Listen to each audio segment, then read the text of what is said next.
Hey there. It is Angie B, and I am in the studio with Reggie Nic himself.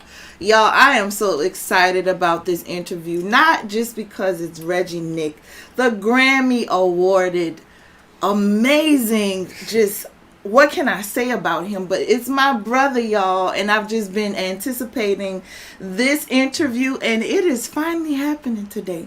So before we hop into this interview, I want to tell you about myself. I am Angie B, your host of The Creative Process. The Creative Process is just a series of conversations with creatives talking about what their process is and just everything that goes into being a creative. Now, on today, I just want to hop straight into it. I'm here with my brother Reggie Nic. Why am I so nervous? This is my brother. I don't know why you acting like this. I don't know. I'm just, okay. Calm down. All right, let's hop into it. How you feeling today? I'm feeling good. Feeling blessed, you know. You are blessed. Never stressed, yeah. Look at, we are in the lab where you cook it up. We're here at Gumbo Studios now. Okay. So, you know, of course, PJ Morton's new studio here in New Orleans. That's really dope. Yeah. That's really dope. Yeah. So let's hop straight into it. I'm about to initiate Reggie Nic into the creative game. You ready? Oh, Lord. All right. Let's go. I ask every single creative that comes on the show this question. Okay. How do you define creativity or being a creative? Ooh, that's a toughie. You start off hard. All right. So listen, how do you define it? Let's see. I don't know. For me, I mean, just being a creative is just honestly just giving what's instilled to you to the world, to the masses. You know, letting your vision and diving in and finding your sound, what makes you happy, what makes you unique, what makes you you in a nutshell. You know, and giving it to the world, like just unfiltered you know, like, you know, because again, I always tell people, you know, like, if you out there trying to be like the Beyonce, the Jay-Z, the Kanye, whoever, then who are you? Are you really a creative or are you a copycat? Oh, whoa. You know what I'm saying? So for me, it's just uniquely being you, defining you, and finding yourself as well, and putting yourself out to the masses. So how would I find my sound? Finding your sound is really, honestly, you know how like we say in the church, going into your prayer closet, like you really have to dig deep and find who you are, what makes you uniquely you. Some people have the rasp. You know, you had the raspy singers. You had the people that's just very soft singing. You had the people, or even down to the music side of things, you know, you might have been classically trained. But how do you take that classical training and what makes you happy when you play? And how can you implement that? Like, that's you. You got to find out what you naturally like to do and what is natural just for you, period, across the board. That makes you your unique self. So how do you put your own sprinkle on your twist, your creativity? Really just the sprinkle is just like the cherry, just walking it. Like walking it and own it. Own your image, own your branding, own your sound, own whatever it is you're doing. I don't care if you making clothing, like I don't care if you spoken word, whatever it is, just own it. Like you have to be confident before the world or the people that's supposed to be purchasing your clothes or buying your music or listening. Like they don't want to deal with like somebody that's like, I don't know about this. No, be confident in yourself. You know, people really feed off your own confidence. Absolutely. Being real, like confidence sells. Definitely sells. Awesome. All right. Look, Reggie is already getting into it, so I'm just gonna keep it rolling. Let's keep it going. So tell me about you.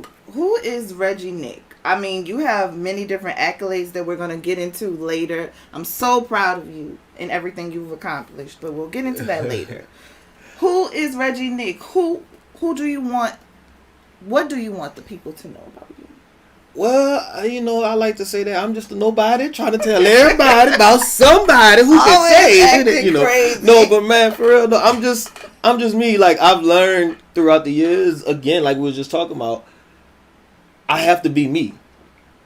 Again, I found myself to be the crazy person, but keeping God first and making sure I don't sell myself. You know what I'm saying? Like, so what makes me happy, what I feel like I like, what, and of course keep the lights on. But I mean, but no, I'm me. You know, people know me from being just Reggie. You gonna get Reggie, period. You know, you gonna get the business side, Reggie. You gonna get the whatever. I you know, when it's time to play, it's time to play. When it's time to be serious, it's time to be serious. Oh, I know. Trust me. Oh, you know.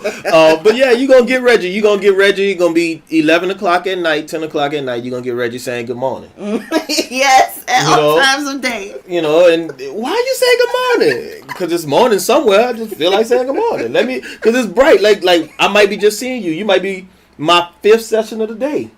I'm gonna say good morning because you just walking in. It's our first time seeing each other. You know, that's just my greeting. That's me. I just uniquely try to be me, regardless. You know. You know, one thing I want to say about Reggie, he is a person who works and walks in integrity. Like, he's somebody I truly trust. There are a lot of, I'll say, shiesty people in the industry. I'm serious, or just shiesty people in general. But Reggie is that person who has integrity. He's not afraid to give you the game and teach you. He's not afraid of your abilities. He's always trying to pour into others to help others come up. I mean, that's just who he is. So I just wanted to say that about him. Thank you. I appreciate that. You know, of course. You know, flowers while they alive. Good morning. Good morning. Yeah. Yeah. So let's talk about this. You were a military man before you got in the music game. How did you segue into music? Like, so I won't say before the music game, I was always a musician. I grew up in church playing drums. A PK. A PK, of course, Pastor Kid, of course, Pastor Reginald Nicholas Sr. Love you, Dad. Mom, love you too. Yulie Nicholas. Throwing your governments out there. But no, I was a PK, so I was playing drums. And coming out of school, I'm not even going to lie, sit up here and sugarcoat it. I wasn't the best on paper, like grades wise. No, Reggie. I really wasn't. And I'm gonna tell you why though, honestly, because because I legit went hard in my music in high school, and I had a reason. Of course I started, in the band, of course, in middle school all the way up. But when I got to high school, the first 2 years of my freshman and sophomore year, we had a band director and we didn't have a band director at the same time. So that was my time to really learn. I'm like, I ain't got no music teacher. So the reason why I say we had one, we didn't have one, is because actually, for the most part, as a teacher, he would not teach us in class. But if you came to him as a student and was like, for the most part, but when you came to him as a student like I did, I was like, no, man, like, I want to know, like, how do you make this triad? How do you make X, Y, and Z? He was like, well, son, and that's how he talked, smokes cigarettes all day. But he was like, come on over here, let me show you. So he taught the ones that was like, would come and bug him. It took like 5 times. Yo, Mr. Saul, man, teach me. But he wound up like saying, okay, son, this is this. This how you transpose for alto sax. This how you transpose for a F horn. This. So he taught me. So it was like, yeah, I had that little musical background. Then my last 2 years, we had Mr. Villalobos came along, and he was just like, you got it. You got something. I'm going to keep instilling some stuff. So drum major and all that other stuff. But then towards the end of that, I was like, you know what? I had calls from like my dream college, Southern University, about being the drum major. And I was like, okay. They was like, but we only could give you half a ride. So I'm like, yeah.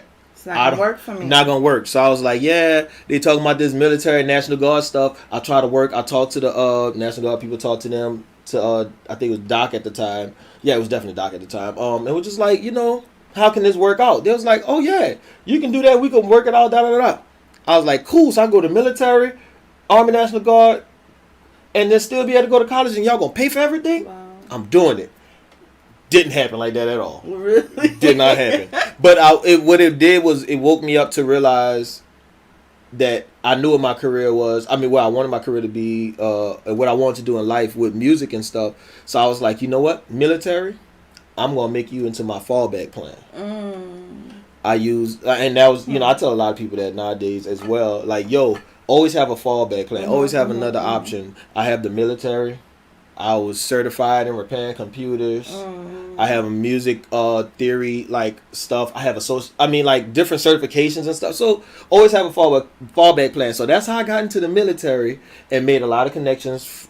And that's the story of the military. So you've always been inquisitive. Always. My parents told me I was the why baby. Wow. Like, I always need to know why. Like, I'll break down stuff as a kid. Like, I would take apart the toys. Wow.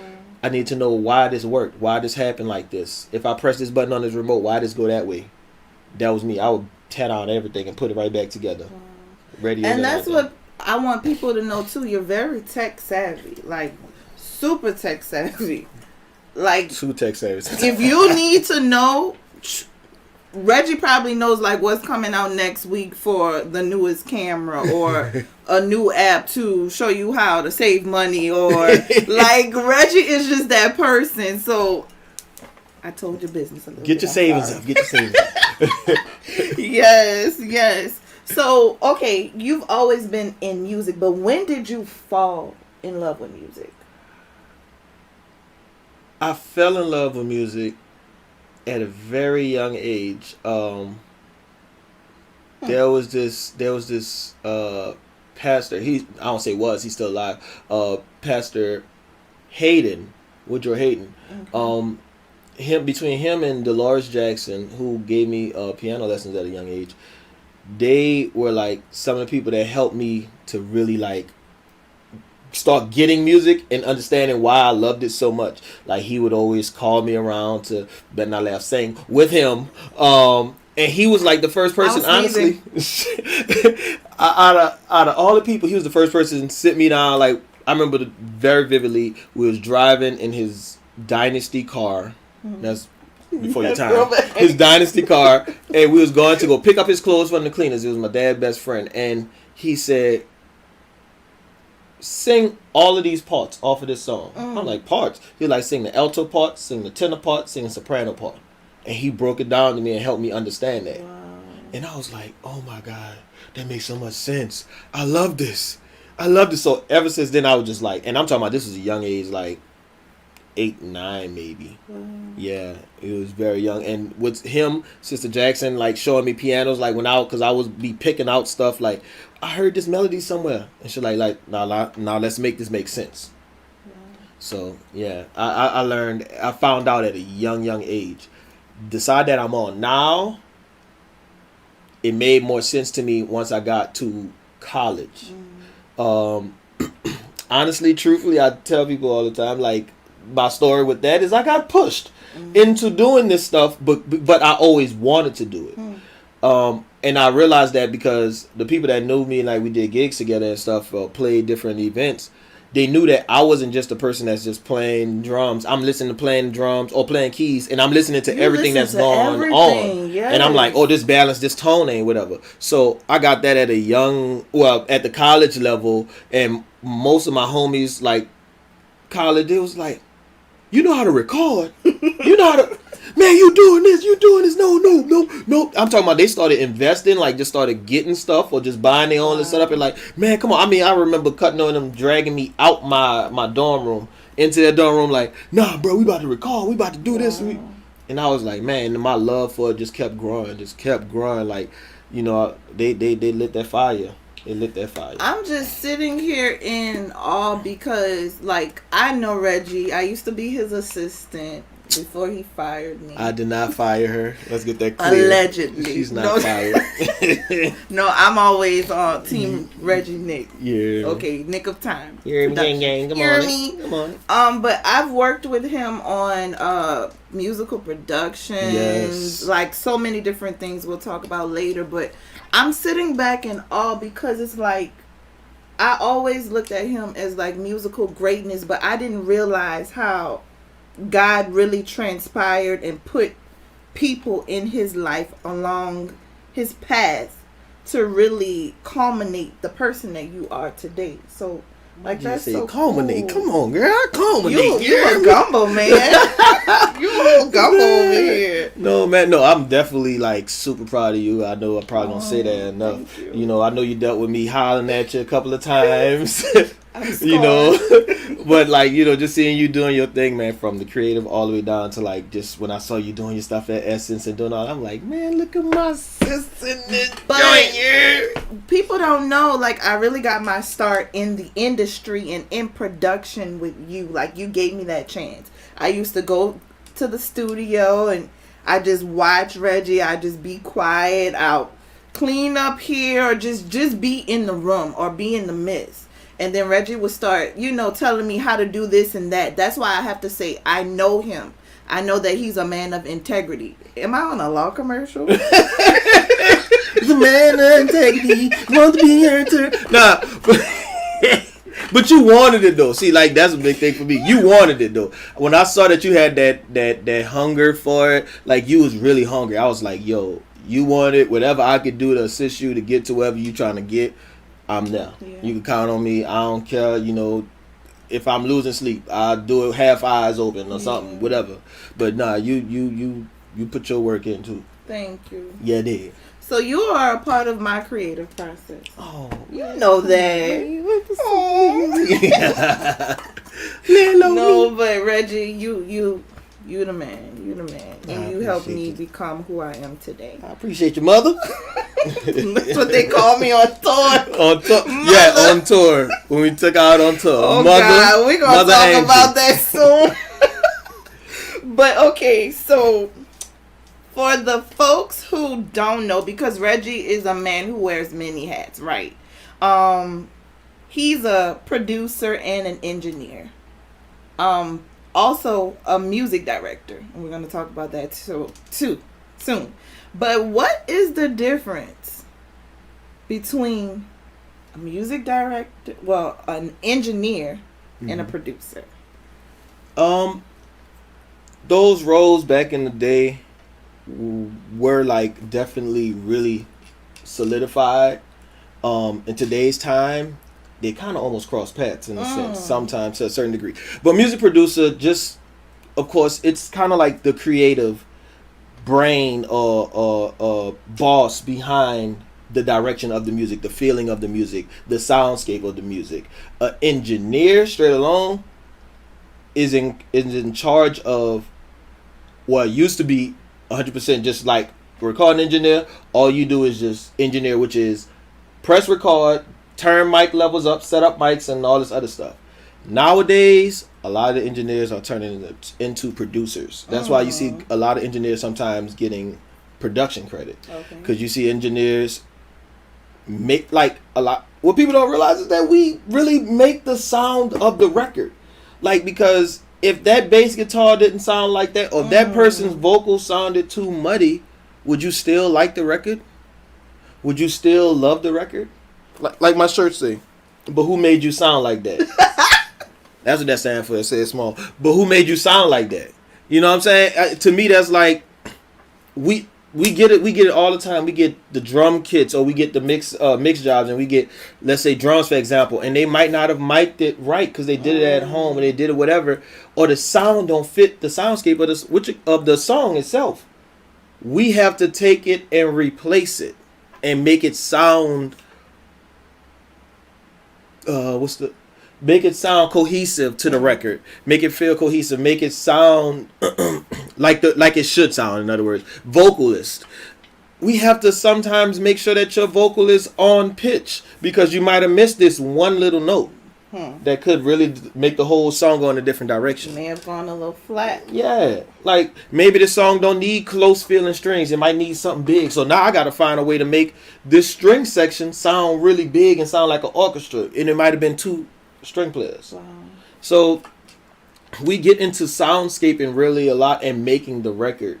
So, you know, we've been dealing with that with the Grammy Association. Like, we doing this whole thing where we asking, like, you know, engineers to start getting points because we really make the record. Yeah. Like, you know, I joke with a lot of different artists in the studio and be like, oh, so you want me to release the raw version of this before this engineer, this producer right here put their sauce on it, put their little touch to it, put their their little feeling, the little yay with there, But and it's night and day, y'all. It's night and day. So music producer focuses on music. Engineer back in the day used to focus on just press and record, don't have no say so, none of that stuff.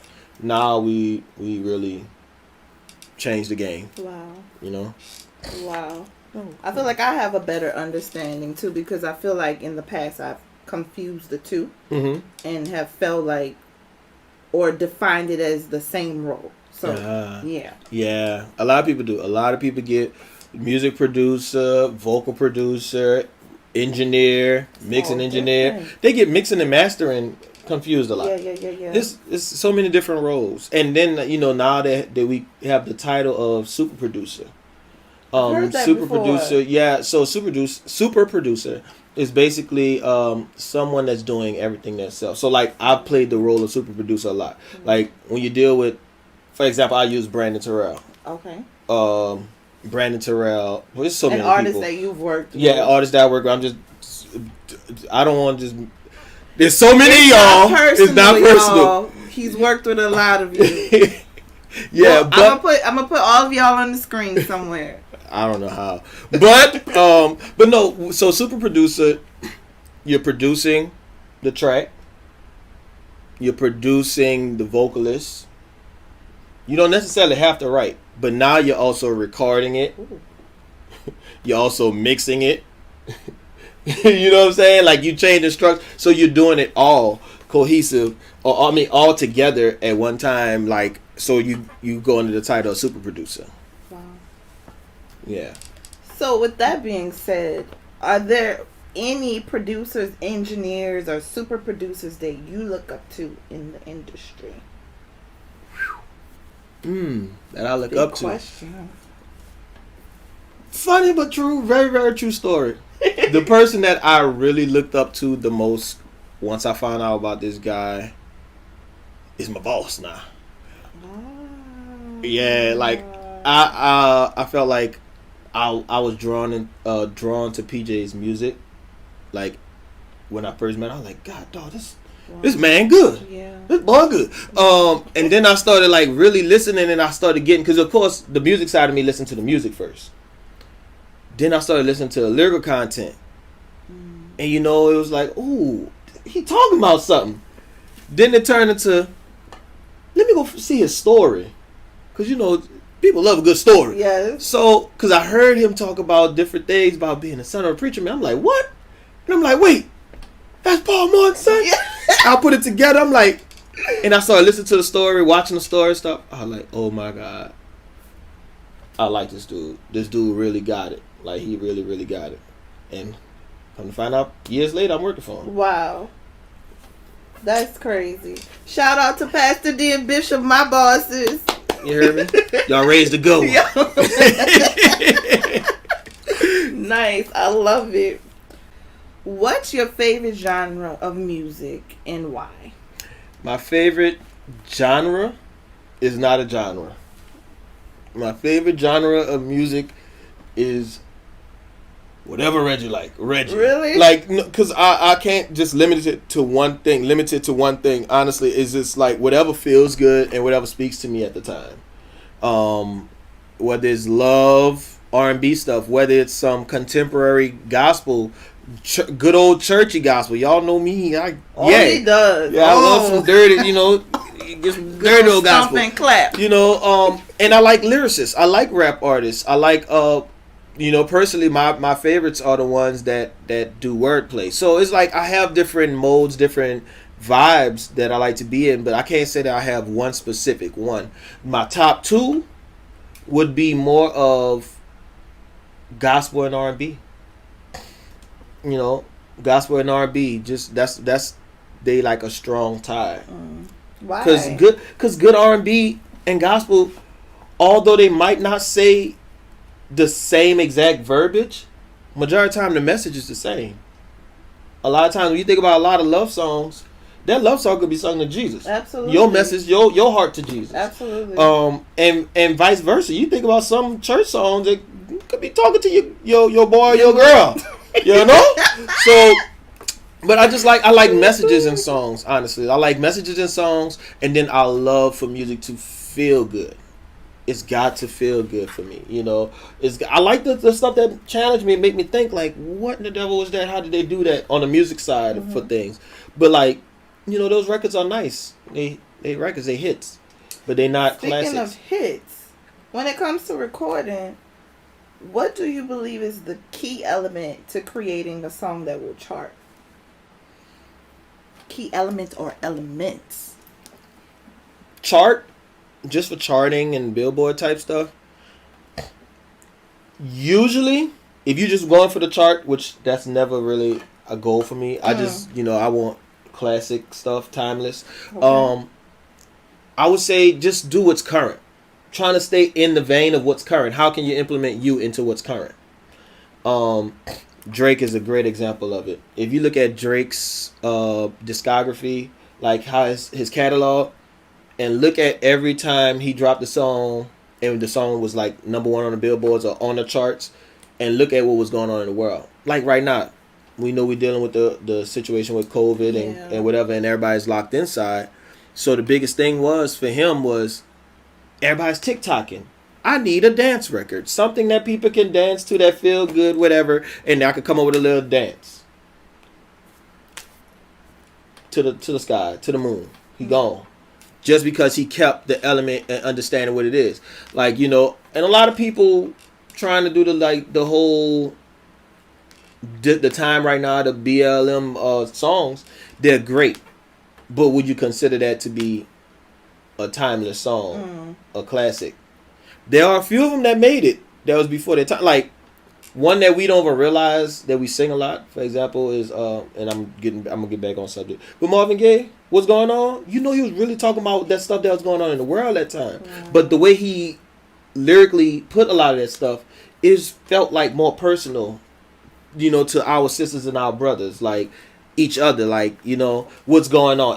But it felt good too. Yes. It felt good. Stevie Wonder did it too. And like it still feels relevant today. Yeah, that's writing a classic. And always remember, classic stuff will take you longer and will carry you longer in this game, in this industry, especially doing what you're doing, you know, especially in the music game. Yeah. So, yeah, man. All right, Reggie Nic. Yeah. Next question. Tell me about one of your hardest recording projects that you've ever worked on. As an engineer, the hardest project I've ever faced was working for my good homie. It wasn't even necessarily the hardest. It just presented a few more challenges. Working for my homie, Weedy. Weedy, I always say his last name wrong. Barham. Just Google Weedy B. You're gonna find him. International guy, you know, stand-up guy. But no. So, and that was because his sound. If you look him up and you find him, he does a lot of African drum stuff, and like legit, he came in there, and as much as I been in music, he came in there with a whole bunch of drums I ain't never heard of. Wow. And then it wasn't just like a little pile of it. It was like 4 piles of them. And it was 4 musicians. Oh no, it was him playing like his djembe and some other stuff. Another guy playing like a drum set up with like drums on both sides. And then they had another room with a guy with drums, like the same kind of vibe. And like, so it was like, in my mind, we had 2 guitar players, a keyboard player, the bass player cut separate. Courtney, which played like synthy stuff on there as well. He was like in the room with me, and so it was like a massive setup. And I'm sitting up here like, oh my god, how am I supposed to mic this drum called Atakami?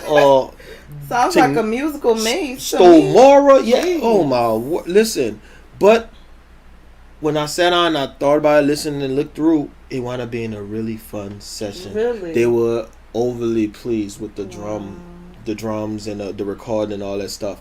But it was one of those ones that I legit looked at and was just like, oh man. So how did you feel after tackling that particular task? Like, did you feel accomplished? What? Superman, nobody taking nothing. What are you saying to me? I'm here. Reggie, talk to me. First time ever doing it. Didn't even know I was about to have to do that. And came in there and I was like, I came, I saw, I conquered. You heard me? Nah, so it was one of those things though that he caught me off guard. I appreciate him for it, man. This record is gonna be, I think it might be releasing soon, like within a week or two, a month or something like that. I think he just got it mixed down and everything. Yeah, man, it's a dope record, dude. It's really, really nice, man. All right. Yeah. Reggie, let me know so I can share with the people. I will, man. I will. Let's switch gears. So we talked about other facets of yourself, right? Mm-hmm. Let's talk about what it's like being a music director.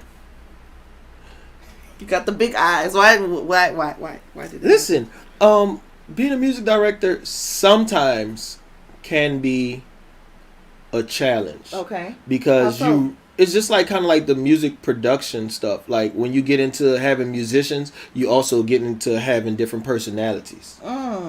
You know, so it's like wrangling a whole bunch of, from the artists to the backgrounds to the different band members that you have to play with, that you have to hire. The different personalities, different scheduling and stuff like that. And you know, it's not as easy as some people think it is. Now, granted, things have changed for a little bit, and let's just clear the air with this. A lot of people always think that it's clicks or stuff like that, but a lot of times when you're in a music director role, you kind of want to go with the people that you know right off the bat, or the circle that you're close with, the people that you talk to them all the time, y'all shedding all the time. So when I get a call for a gig, 9 times out of 10, that's who I'm gonna call, because your face was the last one I remember, number one. And then number two, I know that you can do the job. I don't have, like, a lot of times we don't have time to sit down and develop, you know, someone. But when the case comes around, we could do that. But, you know, it's not, you know, there's a thing going around. Sometimes they just always saying, like, clicky stuff.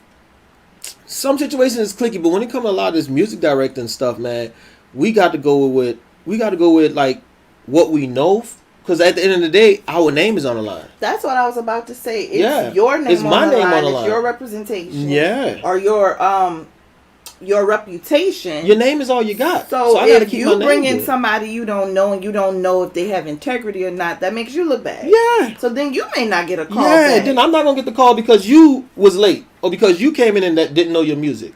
Like, nah, you know, if you want to get to that level of doing those gigs or being in these bands or whatever, like it's still like approved level. Like, you know, just sitting in your house shedding, sitting in a rehearsal spot shedding and doing all this other stuff, we never gonna know what you're doing if you're in there by yourself shedding.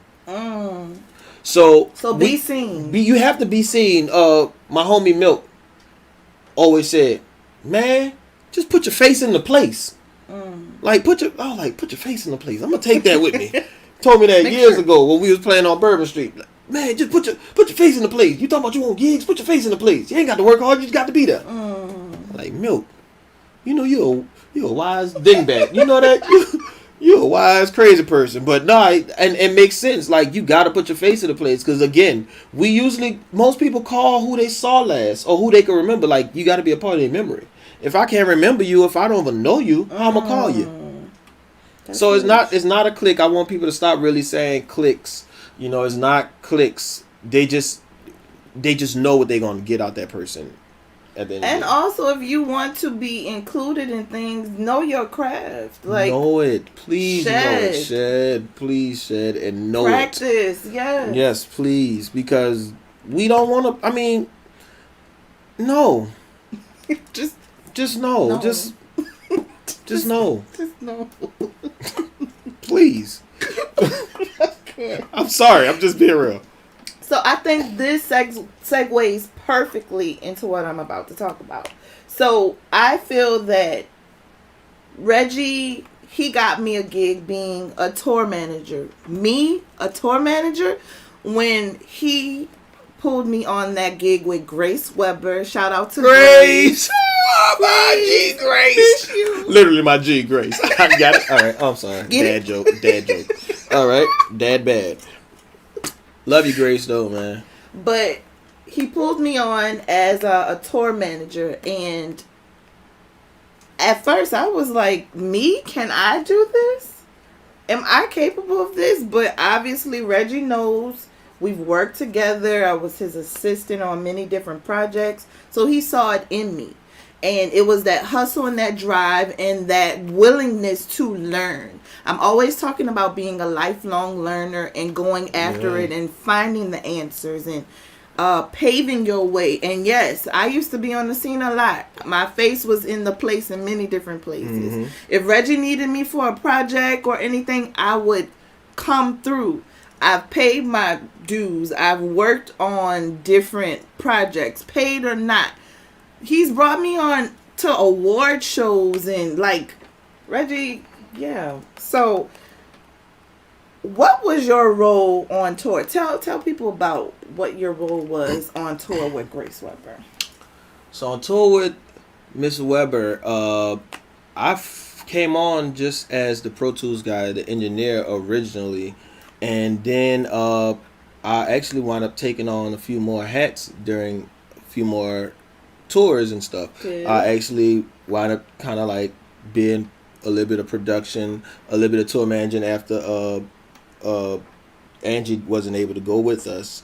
So I took on some roles with that along with her manager at the time, Benta Brown. And then I also wound up being all of that, still trying to run front of house and doing Pro Tools engineering. And then actually I started playing as well because my good homie Brandon, he was on tour with us playing keys, and that's like her A guy. He had to go home. There was something that was already scheduled before the tour got scheduled, so he had to go back to the city, and I filled in for him for the rest of it. So I was Pro Tools, audio, stage, and house, and playing keys, and like calling and making sure that the venues were lined up and this, that, and the third, and sometimes making sure hotel rooms were straight. Yeah. Oh, that's a headache. Yes. So yeah, I played a lot of hats with Miss Weber, man, on that tour in particular. So, how do you feel I did as a tour manager? You did great, Mom. Mother, you did great. No, you really did good. And, you know, we had our talks on tour. And, of course, I mean, that's like when we had the slip-ups. And when I say slip-ups, it wasn't something that she failed to do. Let's put it like that. It wasn't anything that you failed to do at your job. The times that I did talk to her was like, yo, you're in this position. You have the authority and the right to yell at them and tell them they to be here at this time. Yes. The driver, all the way down to band members, all the way down to the artist. Like, don't be as pushy with the artist because that she still hired you. But the rest of them, just as your position, you can do that. And I mean, but I think that, you know, of course, because all of us were still familiar with each other from working in the past, and you never been in that exact those shoes, you were still a little shy as to whatever. But you know me, when it's business, it's business. So, but you did great. You did great. I was like, yeah, it was a great experience. I thought I was gonna want to continue on. But when I got home, I was like, that was good. You should have kept bucket going, list. Yeah, you should have kept going. Hey, you never know what holds. It's in the future for me, right? You never know. But I mean, I don't want to go through this entire interview without giving you your props and your praises for being a Grammy award-winning engineer. You know, to God be the glory. We touched on PJ earlier, but just tell me about this entire process. Like, what project did you work on that was Grammy nominated? I mean, not nominated, but awarded. And just talk about that. So this is the Grammy award-winning song was "Say So," which was PJ Morton featuring JoJo, and that was on the album titled "Paul." And I remember recording that session, and I remember the song because a lot of people don't know this. Well, if you were a real fan, he had released that song before, but he wound up redoing it and had JoJo come down. So I remember getting the call. He was like, "Hey man, I want to get in the studio. We're gonna finish working on Paul." I was like, "Oh, cool." Get in the studio, and he started playing a record like we started creating a record and stuff, and he started playing and stuff. I'm like, "Man, I know this. Man, it's okay." He was like, "Yeah, bro, I got JoJo gonna be pulling up in a second." So immediately, I'm thinking not JoJo the lady.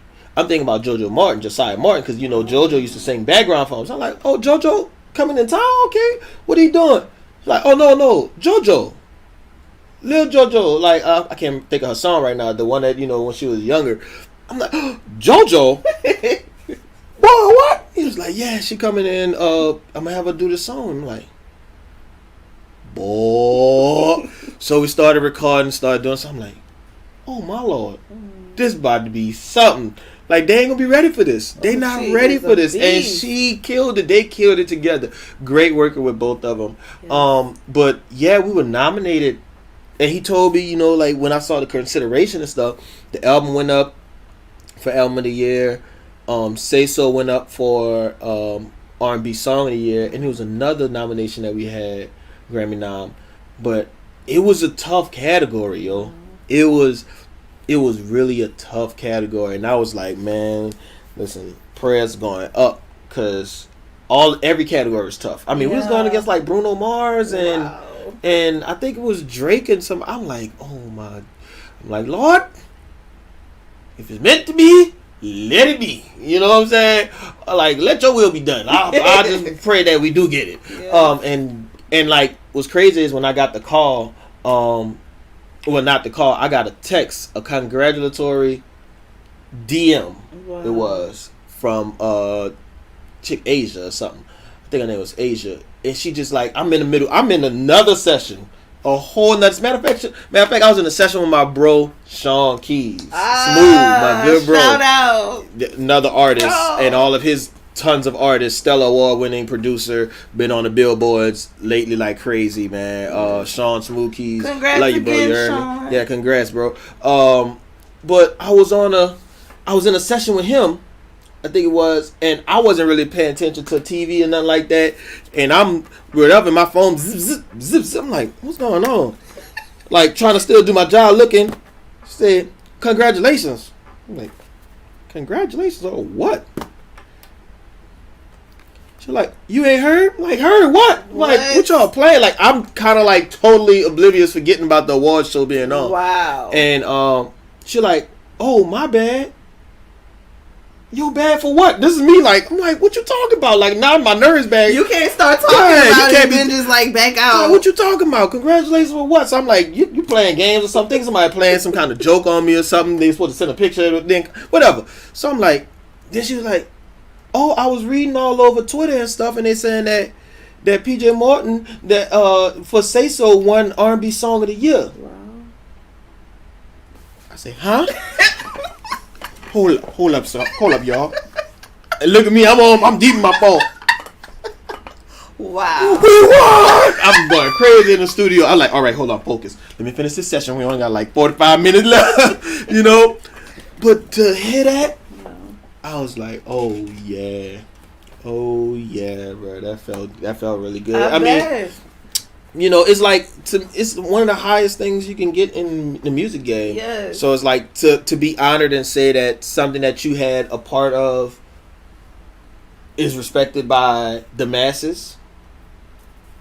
That's just like, yeah, that's big. Yeah. That's really huge, and I'm forever grateful again for PJ giving me even a shot or a chance and believing in me to do this stuff. But bro, I have to stop you there because you've put the work in. Yeah. You've put the work in. Yeah. And I feel as if you deserve every bit of the success that you are experiencing right now, all the opportunities and the doors that have been open for you. I just feel you have been diligent, a man of integrity, excellence. You don't put nothing less into anything you're working on. It's always meticulous and excellent, and it's your time. Thank and you. I'm very proud of you. I appreciate that. I tried, No, I really, appreciate that, and I just want to, I always hashtag, on my posts, do it for the kids. Yeah. It's hard in this career, like, because our time could be up at any time. Not just life, but just like in this field and stuff. Like, right now, it's just been like my focus been on my son, Trey, family. Like making sure I could leave something back for them. Yes. Like whatever I can. So let my name be a good name when I leave here. Yeah. I don't want nobody having to say nothing bad or negative about me or anything, especially because he's carrying that name as well. So, and we as a people sometimes don't think about our what's coming behind us, our legacies. So my thing is I want to leave a legacy. I want to be able to make sure that my son can be good and not have to deal with half of these issues. Yeah. Once he gets to that point, once dad does, once the Lord decide to call dad home. So yeah, so that's one of the big focuses, and then I always want to make sure, of course, he's proud of me. Yeah. Trey Nic, I love you, boy. You know what I'm saying? So I just want to make sure that's that, and then make my family proud. And of course, I still carry my father's name. So I was talking to him recently. It was like, man, I carry your name, so I never want to put a bad name on the Reginald Nicholas. Yes. You know what I'm saying? Not the senior, not mine, the junior, not the third. I just, again, the name is all you got, especially in this creative realm. Yes. Not just engineer, music, whatever. Your name is all you got. Your business name, whatever, is your name, is attached to you. It's all you got. Absolutely. Reggie. If you could work with any 3 artists. Oh my God. I mean, any 3 artists. You can fly them in right now. Or local. Local NOLA. Who would they be? In which field? Which dynamic? There Engineer or okay, I want production. you to label that how you wish to. This. There's no limit, no boundaries. Okay. I could honestly say that I'm gonna just talk about the locals because we don't shine light on a lot of our local people. Okay. Often, locally, if I just an engineer and production, I gotta get Tank back in the studio. My girl Tank in the band. You heard that, Tank? I love her.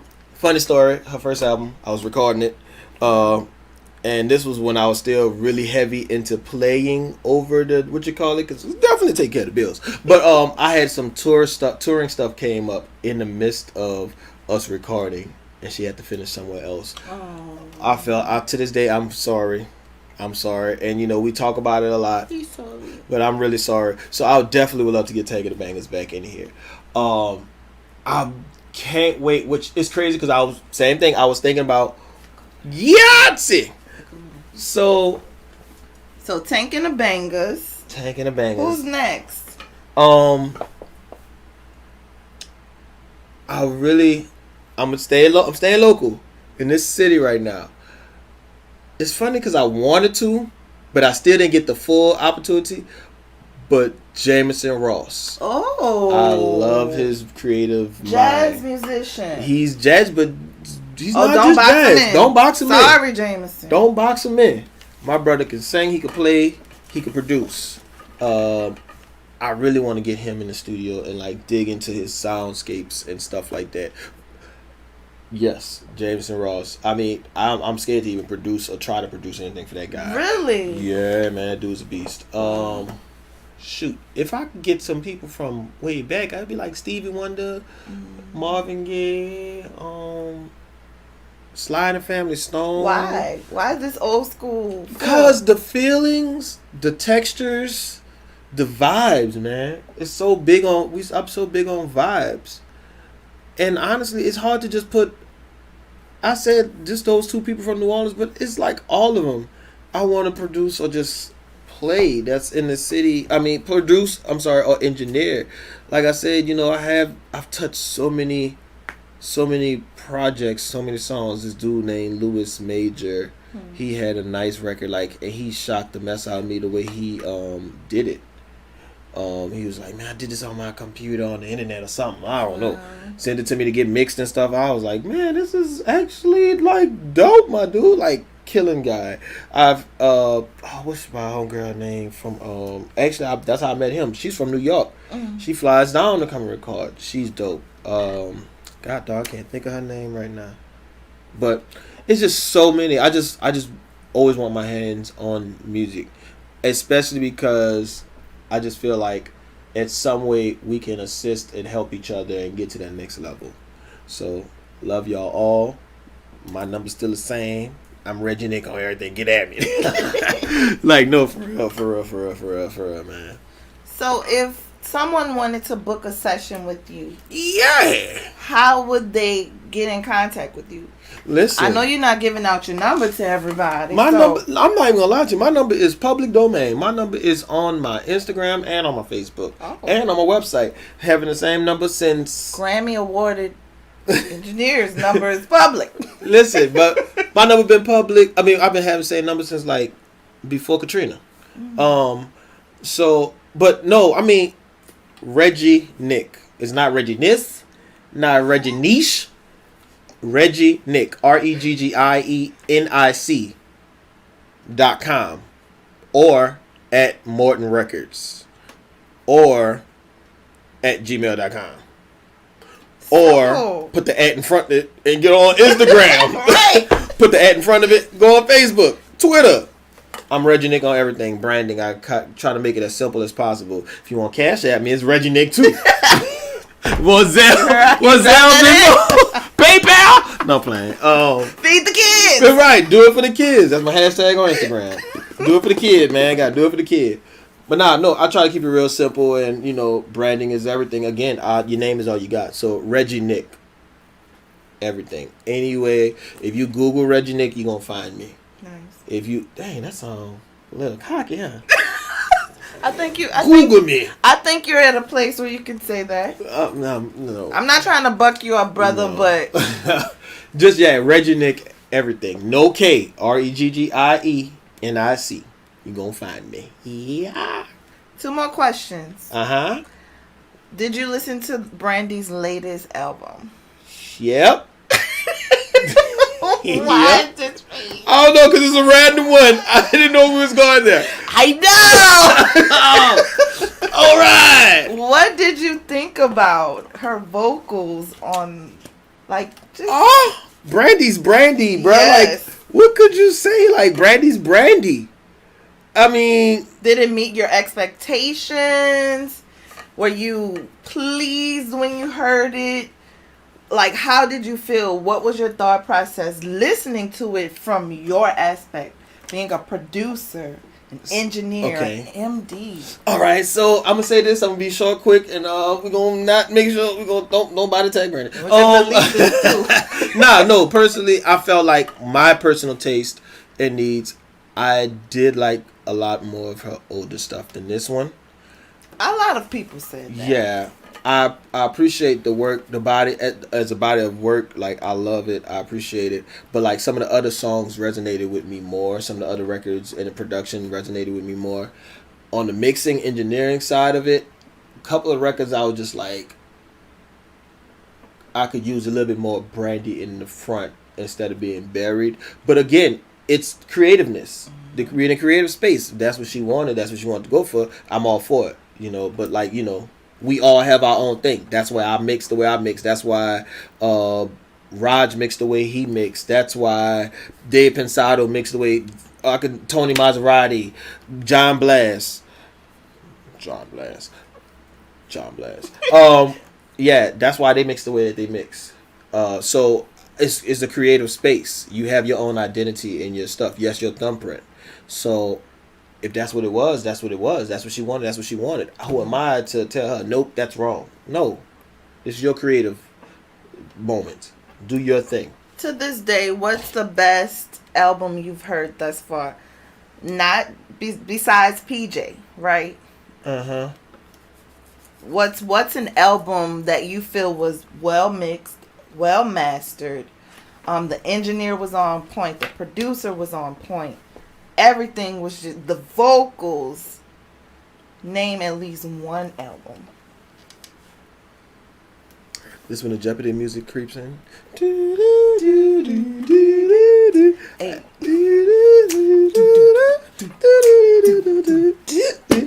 All right. Nope. Last thing I want you to do. My God. Last thing. I really enjoyed this conversation with you. Uh-huh. I feel like I've learned things about you, reaffirmed your greatness and your genius in my mind, and I just really enjoyed this conversation. Okay. But now I want you to take out some time, look directly into that camera, and just talk to those creatives like you, right? Those creatives who may be starting off, they want to be engineers, producers. They may want to get their name out there. They may want to get their feet in the door. They may have aspirations working for greats or even to be Grammy nominated or awarded. Like, encourage them on their path to greatness. It didn't happen overnight for you. It didn't. So many different people were a part of your master plan.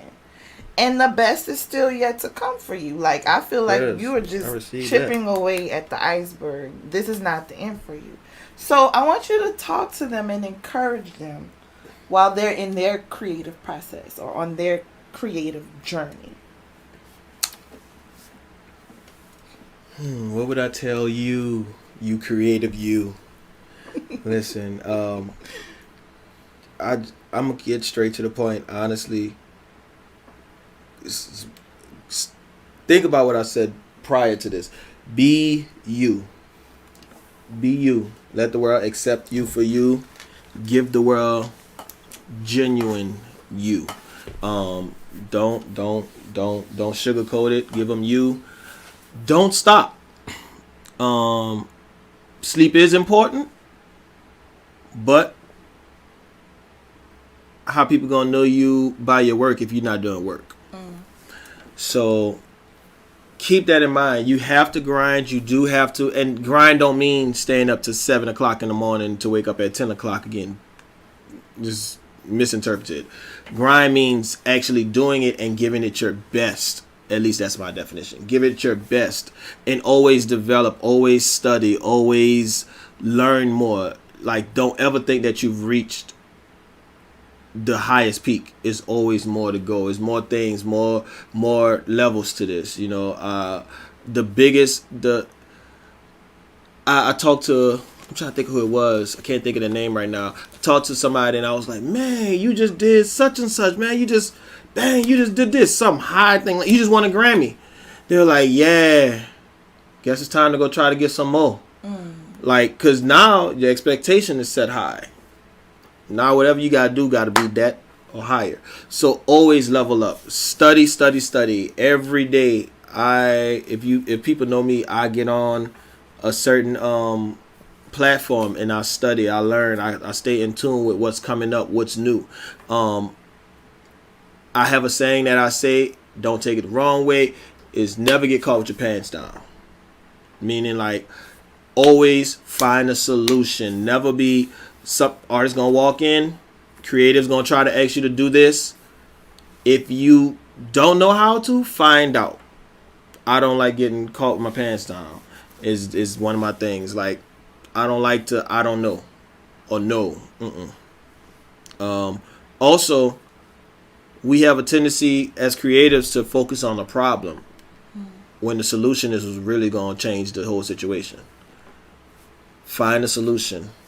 The problem, yes, it's okay to identify the problem, but focus on the solution so there won't be no more problem. Yeah. Dig deep. Find your craft. Love your craft. Make your craft you. I grew up saying, starting off in the stuff, I am the studio. If people knew me from way back, every post I used to tag, I am music, I am the studio. So I branded that. Brand yourself. Your name is all you got. We all we got, you did. So I think that's all I got to say about that. Good morning. Good morning. Good morning. Well, Reggie, thank you so much for coming on the creative Anytime process. for use this, you heard me? Anything. I mean, he's so multifaceted, y'all. Like, I feel like I only chipped away at one piece of the iceberg, but because I could dance too. What? I mean, he's a rapper too. I don't dance. Cut it I up. don't dance. I don't dance at all. But like, he's just so multifaceted, so talented. But this interview was everything. Thank you so much for the words of wisdom. Thank you so much for being on the show. I know you guys enjoyed it. Please go and follow Reggie. Check out some of his work, his artists. I mean, he's worked with PJ Morton. He's worked with so many great people, and there's so many great things to come for Reggie. Follow him. Stay connected. Stay connected. Stay connected to this creative. Well, that's it for today's episode. Thank you so much for tuning in. Reggie has to get back to work now. So, talk to y'all later. Bye. Right, bye, Ermi. Come on. Is this thing on? Is this thing on?